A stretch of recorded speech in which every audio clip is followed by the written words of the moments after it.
القضية كانت على خلفية مرافعاتي اللي تمت في قضايا شهداء وجرحى الثورة، وبالأساس هو على السلاح القنص اللي هو 762،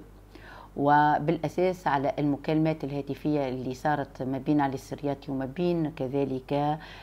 يعني أول عمليات القتل في السجون التونسية، لأن هناك نقطة استفهام من أعطى التعليمات بقتل المساجين في السجون التونسية. وكانت هناك مكالمات هاتفية ما بين السرياتي وما بين المدير العام للسجون والإصلاح في تلك الفترة، والتي أمر بها أول شخص في الساعتين غير ربع يوم 14 جانفي بإطلاق النار على المساجين السياسيين المساجين في برج الرومي. سلاح القنص الذي تبين من خلال المحاكم العسكرية أنه موجود في وزارة الداخلية، لا فقط عند لأن كان هناك نقاش ان العسكر هم اللي قتلوا قبل 14 جانفي او الامنيين اللي قتلوا، وقد اثبت ان هناك سلاح القنص هذا 762 متواجد حتى في عند يعني وزاره الداخليه في 4 أصناف من التسجيلات. هذه موجوده تسجيلات قامت بها يعني المحكمه العسكريه باذن قضائي، وتم يعني ترجمه تلك التسجيلات الى كتيب. الكتيب يحتوي على كل السماعات سوى لعلي السرياتي أو كذلك حتى لبقية القيادات العليا في وزارة الداخلية كما عادل التويري، كما محمد لطفي الزواوي، كما رفيق حاج قاسم، كما الكل. ولكن من أهم التسجيلات الصوتية هي كانت لعلي السرياتي في علاقته ببعض الأمنيين سواء داخل الجمهورية في مدينة القصرين أثناء الاعتداء وأثناء عملية القتل للشهداء يعني في المسيرة السلمية، أو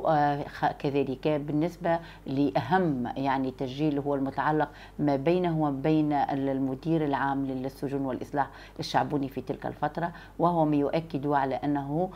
أمر وأعطى تعليمات بإطلاق النار، وهو ما يتنافى تماما مع ما تم تقديمه على أن في الملف ليس هناك ما يثير أن شبهة لدى السرياتي وأنه مهضوم الجانب وأنه يعني تم في إطار تصفيات. لا بالعكس، بالنسبة للإحالة لجميع القيادات الأمنية في تلك الفترة هي هناك تعليمات بإطلاق النار على المتظاهرين، وهو ما تم تنفيذها من قبل أعوان الأمن اللي كانوا منتشرين سواء في تالا وفي الرقاب أو في القصرين أو في تلك المناطق في تلك الفترة. ونتحدث ما بين 17 ديسمبر و14 جان في الفترة اللي كانت فيها الثورة التونسية. أنا لم آتي بشيء من عندي، كل ما تم تدوينه هو أعمال تحضيرية قامت بهم المحكمة العسكرية في خصوص ما تم كشفه بأن هناك سلاح القنص لدى 4 فرق بوزارة الداخلية، وكذلك سوى بالمكالمات الهاتفية. مثلا نعطيك مكالمات هاتفية تمت ما بين جلال بودريقة اللي هو المدير العام للوحدات التدخل وما بين يوسف عبد العزيز اللي هو قيادي ميداني في تالا، والتي كانت في يوم واحد تتجاوز 319 مكالمة. يعني هناك دليل قاطع على أن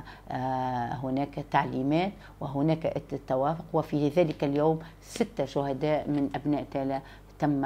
قتلهم عن طريق وحدة التدخل اللي كانت متمركزة في تالا يوم 8 جانفي 2011.